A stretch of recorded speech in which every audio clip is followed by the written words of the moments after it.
अऊज़ु बिल्लाहि मिनश्शैतानिर रजीम बिस्मिल्लाहिर रहमानिर रहीम औज़ु बिल्लाहि मिनश्शैतानिर रजीम बिस्मिल्लाहिर रहमानिर रहीम रब्बि इश्रह ली सदरी व यस्सिर ली अमरी वहलुल उक़दतम मिन लिसानी यफ़क़हू क़ौली वजअल ली वज़ीरम मिन अहली रब्बि ज़िदनी इल्मा रब्बि ज़िदनी इल्मा रब्बि ज़िदनी इल्मा। आज 12 मार्च सन 2022 है और अल्हम्दुलिल्लाह अपना जो हम 15 रोज़ा दर्स करते हैं, अल्लाह की तौफीक से आज हम बर वक्त अपना दर्स कर रहे हैं। सूरह निसा हमारी चल रही है और उसका पहला रुकू हमने ख़त्म किया था पिछले दर्स में आयत नंबर 10 तक। आज इंशाअल्लाह हम आयत नंबर 11 से शुरू करेंगे और जो है दूसरा रुकू हमारे यहाँ से शुरू हो रहा है और आगे तो इंशाअल्लाह हम इस रुकू को मुकम्मल करेंगे। बजाय सिर्फ 4 आयात हैं इस रुकू के अंदर, लेकिन 2 आयात लंबी और ख़ासी अहम है और हमारी जो है ख़ानदानी ज़िंदगी उससे बड़ा बराह रास्त ताल्लुक़ है इन आयात का। अल्लाह ताला में सही जो है फ़हम अता फ़रमाए इस आयात का। औज़ु बिल्लाहि मिनश शैतानिर रजीम बिस्मिल्लाहिर रहमानिर रहीम। यूसीकुमुल्लाहु फ़ी औलादिकुम, वसीयत करता है अल्लाह ताला तुम्हें। एक जो है यूसीकुम के अल्फाज हैं यहाँ पे, जिससे लफ्ज़ वसीयत बनता है कि अल्लाह ताला तुम्हें वसीयत करता है तुम्हें तुम्हारी औलाद के बारे में। इन आयात के अंदर असल में अल्लाह ने कुछ कानून दिए हैं, कुछ लिमिट्स, कुछ हुदूद मुकर्रर की हैं। एक यानी कि बाउंड्री लाइन खींची है कि उसके अंदर अंदर तुमने रहना है इन मामलात में। तो यहाँ पे अल्लाह ने कहा कि अल्लाह तुम्हारी औलाद के बारे में वसीयत करता है। क्या है कि लिज़्ज़करि मिस्लु हज़्ज़िल उन्सयैन। सबसे पहला असूल जो पहली लिमिट अल्लाह ने लगाई वो ये लगाई कि एक मर्द का हिस्सा जो है वो 2 औरतों के बराबर है। पहली लिमिट यहाँ पे लगी कि जब भी विरासत तकसीम होगी, माल जो है तकसीम होगा, इस चीज़ का ख्याल रखा जाएगा कि एक मर्द का हिस्सा लड़के का जो हिस्सा है वो 2 लड़कियों के बराबर होगा।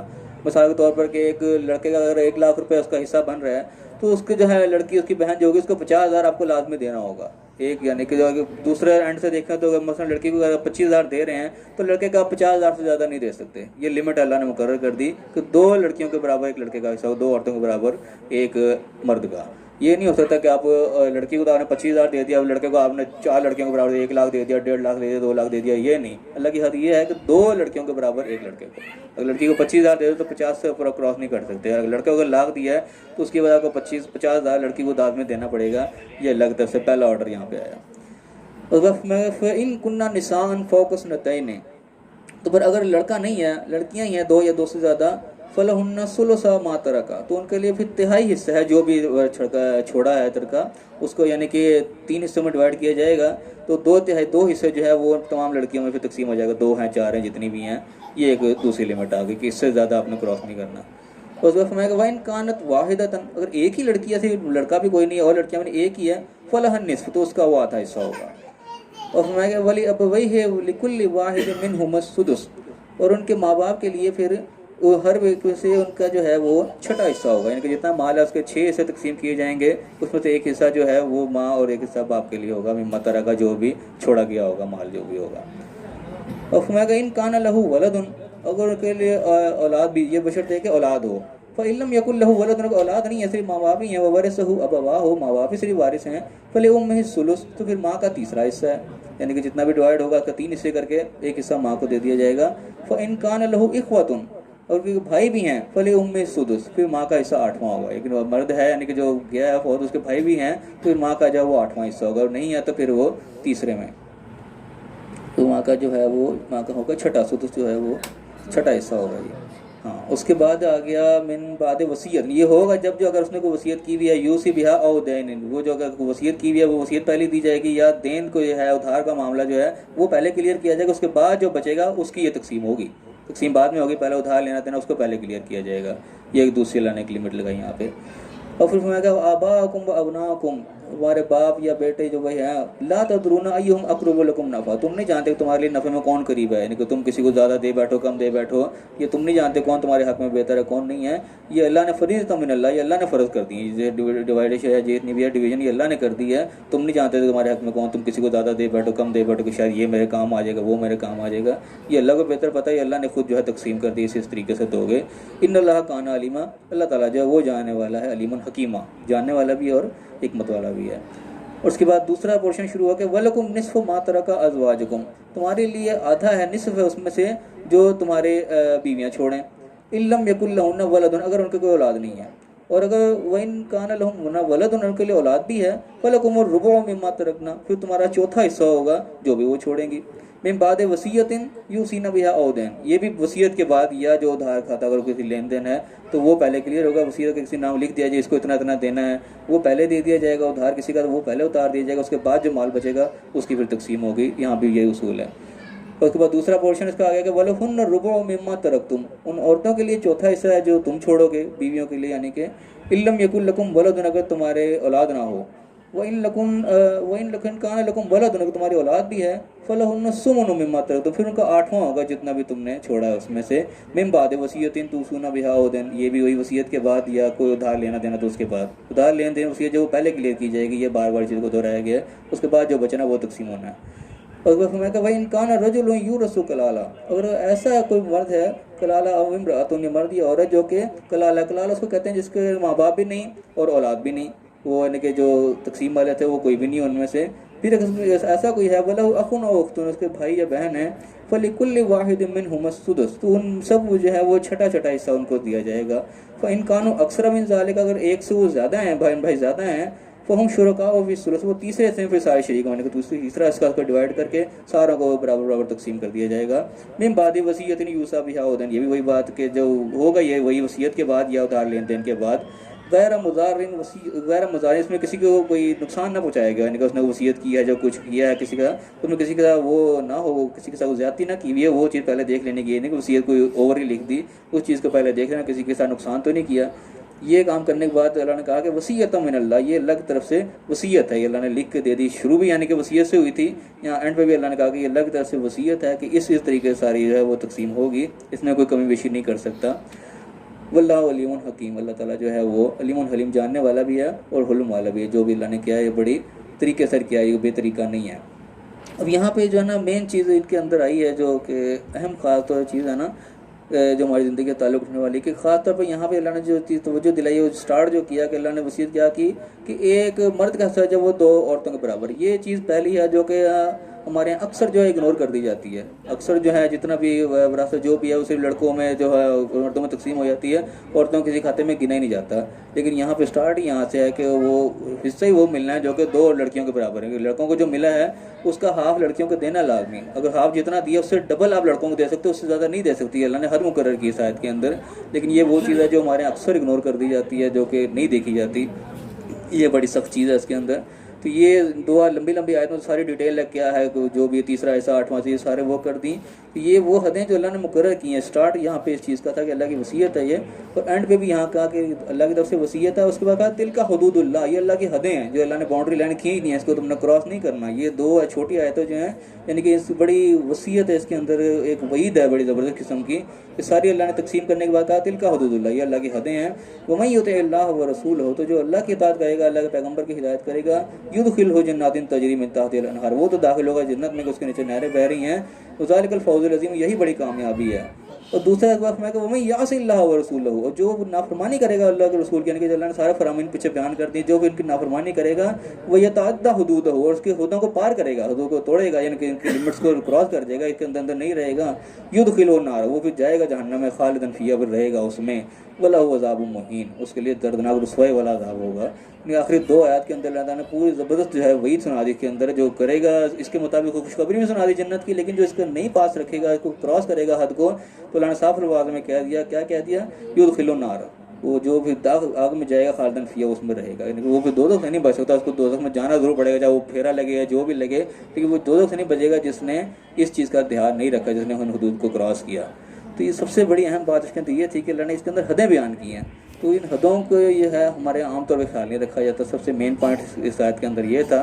और दूसरे इस आयत की ना एक अहम चीज़ ये भी है कि इस आयत को जो है ना नासिक आयत है, ये वाली जो आयत हैं ये नासिक कहलाती हैं। और इन आयत की बेस पर ये दो आयतें लंबी लंबी आई हैं, इनकी बेस पर सूरह बकरा की जो हम पीछे गुजर चुकी है उसकी आयत नंबर 180 को जो है वो मनसूख माना जाता है, कि इनकी वजह से वो आयत जो है वो मनसूख हो चुकी हैं। उसको भी हम एक दफ़ा देख लें, हम उसको पढ़ के आ चुके हैं पहले, लेकिन वो देखेंगे उसमें ऐसी क्या बात है कि इस बात पे उसको मनसूख आ जाता है। क्योंकि हमारे यहाँ ये नासिक मनसूख का मामला भी जो है ये बड़ा थोड़ा सा इख्तलाफी सा मसला है, कुछ लोग इसको तस्लीम करते हैं, कुछ नहीं करते। तो इसको हम देखते हैं ऐसी क्या चीज़ है जिसके बना पे इसको नासिक माना जाता है और उसको आयत को जो मनसूख आ जाता है। वो हम निकाल रहे हैं आयत नंबर 180 सूरह बकरा की, जिसको कि मनसूख माना जाता है इस आयत के बेस पे। उसमें जो अल्फाज आए हैं वो अभी हम निकाल लेते हैं। ये आ गई थी आयत नंबर 100 करके, ये है कुतिबा अलैकुम इज़ा अदरकुमुल मौत, ये वाली आयत है। अब ये आयत है, इसमें क्या अल्लाह ताला ने कहा कि कुतिबा अलैकुम इज़ा हज़रा अहदकुमुल मौत, के तुम्हारे लिए लिखा हुआ है, तुम्हारे पर कुतिबा लिखने किताबत से आता है कि तुम्हारे पर लिखा है ये चीज़, जब तुम्हारे पर किसी को मौत आए, इन तरह का खैर, अगर वो कोई तरका छोड़ता है, कोई भलाई को माल छोड़ता है, अल वसीयतन, एक वसीयत, लिल वालिदैन वल अक़रबीन, वालिदैन के लिए भी और कुरबा के लिए, बिल मारूफ, बड़े दस्तूर के मुताबिक तरीके से लिखी गई है, हक़्क़न अल मुत्तक़ीन, जो मुत्तक़ीन के ऊपर हक़ लाज़मी देना। इन अल्फाज के मतलब ये दिया जाता है कि ये वो आयत है जिसके ऊपर पहले जो है ना वसीयत करना फ़र्ज़ था, कि इसका मतलब ये दिया जाता है कुतिबा अलैकुम, तुम पर फ़र्ज़ कर दिया गया है वसीयत करना, ये इसका मतलब दिया था कि जो मरने वाला है वो वसीयत करे। लेकिन इसका मेरे नज़दीक ये मतलब नहीं बनता, मेरे नज़दीक मतलब बनता है कि कुतिबा अलैकुम तुम्हारे पास लिखी हुई है एक चीज़ कि जब तुम पर किसी को मौत है वो माल छोड़ेगा, अल वसीया का लफ्ज़ है कि वसीयत लिखी हुई है तुम्हारे पास। वो कहाँ लिखी हुई है? वो ये लिखी हुई जो हमने अभी पढ़ी। यहाँ अल्लाह ताला ने पूरी डिटेल की और आयत शुरू भी वहाँ से हुई थी कि अल्लाह ताला वसीयत करता है तुम्हें, और सारी डिटेल के बाद भी अल्लाह ने कहा कि वसीयत मिन अल्लाह, ये अल्लाह की तरफ से वसीयत है। तो ये वसीयत जिसके बारे में यहाँ पे बताया गया कि तुम्हारे पास एक वसीयत लिखी हुई है, तो वो वालिदैन के लिए भी और अक़रबीन के लिए, वहाँ वालिदैन और अक़रबीन सबका तज़किरा आया है। तो ये असल में उस वसीयत का यहाँ पे इतला दी गई है कि वसीयत तुम्हारे पास मौजूद है, इसके मुताबिक तुमने वो करनी है। इसमें ये चीज़ नहीं है कि यहाँ पे हुक्म था वसीयत करने का, वो मरने से पहले वो वसीयत करेगा, उसके बाद वो आयात उतर गई तो गोया थी वसीयत मनसूख हो गई, तो गोया ये हुक्म मनसूख है। ऐसा नहीं है, अल्लाह ताला के जो अहकामात हैं वो मनसूख नहीं है। अल्लाह ताला ने जो एक आयत जो लेते हैं ना, उसके ऊपर पहले भी हम डिस्कस कर चुके हैं, लेकिन बाहर यहाँ जो इस गलती फहमी जहाँ पे होती है, वहाँ ये गलत फहमी मेरी नज़र में है कि यहाँ इसका मतलब ये ले लिया कि जब तुम मौत का वक्त है तो वो वसीयत करे। यहाँ पर वसीयत करने के अल्फाज नहीं, अल वसीया है कि एक वसीयत है तुम्हारे पास जो मौत के वक्त जो है अल्लाह ताला ने इंसाफ किताब कर दिया, वालिदैन के भी और अक़रबीन के लिए भी वो वसीयत जो हमने पढ़ी। अब इसको हम इस तरीके से लेते हैं ना, जिस तरीके से बयान किया गया है कि एक वसीयत वो करे, हम गौर करें तो ये इस तरीके से काबिल अमल भी नहीं है कि इंसान को अव्वल तो इंसान को मौत का वक्त का पता नहीं होता, इंसान की मौत आनी कब है। तो यहाँ ये बात है कि जब मौत का वक्त आ जाए तुम उस वक्त वसीयत करो। किसी को क्या पता मेरी मौत का वक्त किस वक्त आ जाना है, तो कैसे वसीयत करेगा? कई लोग तो अचानक ही मर जाते हैं, उनको पता नहीं था हमने आज मर जाना है, अचानक एक्सीडेंट हुआ मर गए, वो किस टाइम वसीयत करेगा?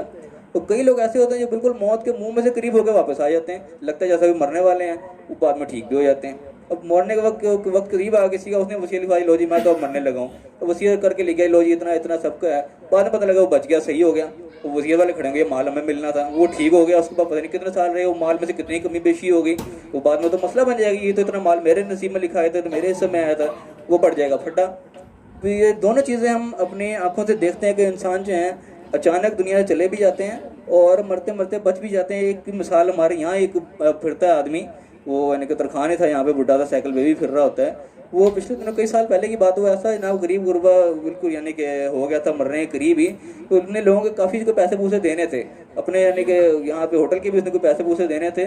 उसने आके सबसे पैसे पूसे अपने माफ़ करवा ली कि लो जी मैं तो मरने वाला हो रहा हूँ, तो जितने हैं तुम मुझे अल्लाह माफ़ कर दो, क्या मुझे मेरे से ना मांगना। लोगों ने भी देखा कि इसके हाल पतला है, वाकई पता नहीं किस दिन मर जाएगा, लोगों ने ना उसके पैसे पूसे माफ़ कर दिए। उसके बाद वो ठीक ठाक होगा, कई सालों में अभी तक जिंदा फिर रहा है। तो ये तो यानी कि वो मामला है जो कि अल्लाह ताला ने ऐसा हुक्म दिया कि तुम मरने के बाद वसीयत कर दो। किसी को तो पता ही नहीं कब मरना कब नहीं मरना। अब जो मरने के करीब वसीयत लिख के बैठ जाएगा, बाद में वो बच गया तो वो तो फटा पड़ जाएगा, लोग कहेंगे तो मेरी थी मुझे दो, वो कहेगा नहीं भी अभी तो मैं जिंदा, मैं कैसे दूँ, उसमें तो बाद में कमी बेशी हो जाए। तो इस आयत को मेरे हिसाब से समझने में गलती हुई। यहाँ पे अल्लाह ने ये हुक्म नहीं दिया कि मरने से पहले वसीयत करे। यहाँ बात इतनी कही गई है, जब अल्लाह ताला ने यानी कि कह दिया कि तुम्हारे पास एक वसीयत लिखी हुई है जो मौत के वक्त जो है तुम वालिदैन और अक़रबीन के लिए करोगे, वो असल में ये वसीयत थी तो हमने आयत में पढ़ी है। तो उसमें यहाँ पे ये बात नहीं कि आज के आयत में यहाँ पे अल्लाह ने वसीयत दे दी तो ये आयत मनसूख हो गई है, मनसूख वाला यहाँ पे चक्कर नहीं है, इसको समझने में गलती लगी है। तो फिलहाल हम यहीं तक पढ़ रहे हैं, अब इसका जो है हम दोबारा देखने के आयत में अल्लाह ने क्या बात की है, क्या मनसूख और क्या नहीं मनसूख। अब देखें इस स्टार्ट कहाँ से हुई, स्टार्ट हुई कि अल्लाह ताला वसीयत करता है तुम्हें औलाद के बारे में। सबसे पहले वसीयत अल्लाह ने औलाद के बारे में कर दी, वो बता दी कि एक मर्द का जो है वो 2 लड़कियों के बराबर हिस्सा है, पहली हद अल्लाह ने लगा दी। फिर दूसरा बता दिया कि एक से है या एक से ज़्यादा हैं तो फिर वो तीसरे हिस्से में, ये अल्लाह ने दूसरी लगा दी। फिर एक ही है तो फिर वो आधा उसका हिस्सा होगा, निस्फ होगा, ये तीसरी हद लगा दी। और उसके बाद फरमाया कि माँ बाप उसके हैं तो उनका छठा हिस्सा होगा, ये अगली बता दी। और उसके बाद फरमाया कि अगर औलाद है तब इतना नहीं है तो फिर वो दूसरा हिस्सा हो गया। तमाम तरीके से इन्होंने तकसीम सारी 8वां हिस्सा, छठा हिस्सा, सारा कुछ करके औलाद के भी और माँ बाप के भी, तुम्हारे अपने बीवियों की, बाकी सारों की जनरल अल्लाह ताला ने लिमिटेशन कर दी, सारे डिवाइड करके बता दिया, तीसरा हिस्सा किसका, 8वां हिस्सा किसका है। यहाँ जब जहाँ भी सारी तकसीम एंड हुई वहाँ पे अल्लाह ने बता दिया कि जितना भी करने के बाद उधार खाता है वो पहले दे देना है, जो वसीयत कर दी वो पहले तुम दे दो, या किसी का नुकसान ना हो। सबसे एंड में फिर अल्लाह ने कहा कि वसीयत मिन अल्लाह, ये अल्लाह की तरफ से वसीयत है। ये वो वसीयत है जिसका पीछे हवाला दिया कि तुम्हारे पास लिखी हुई है, ये वो वसीयत थी। और उसके बाद अल्लाह ने बता दिया कि जो इसका फिर मुताबिक चलेगा, जो अल्लाह को हुक्म मानेगा, अल्लाह के रसूल को हुक्म मानेगा, वो तो जाएगा जन्नत में, उसके लिए नीचे नहरें बह रही होंगी, सारा कुछ, ये बड़ी कामयाबी है। लेकिन जो इसकी नाफरमानी करेगा और इन हदूदों को पार करेगा, इन हदूदों का ख्याल नहीं रखेगा, इसके बगैर अपनी मर्जी को तकसीम कर देगा, इसके मुताबिक नहीं करेगा, उसके बारे में अल्लाह ने कहा दिया कि वो फिर आग में जाएगा, उसमें रहेगा, उसके लिए रसवाई वाला अज़ाब होगा। ये सबसे मेन पॉइंट जो था इसमें गौर करने वाला, कि वो मामला जिसका आमतौर पर हमारा ख्याल नहीं रखा जाता, लेकिन इसके ऊपर ने कितनी सख्त वईद सुनाई है कि इंसान इसको पढ़ के कांप जाता है। अल्लाह ताला में सही समझने की तौफीक अता फरमाए। इस बारे में किसने सवाल करना है तो वो कर सकता है। अल्लाह में सही समझने के उन आयात के मुताबिक सही हमें अमल करने की तौफीक अता फरमाए और दुनिया आखिरत दोनों जगह कामयाब फरमाए। आमीन व आखिर दावाना अल्हम्दुलिल्लाहि रब्बिल आलमीन।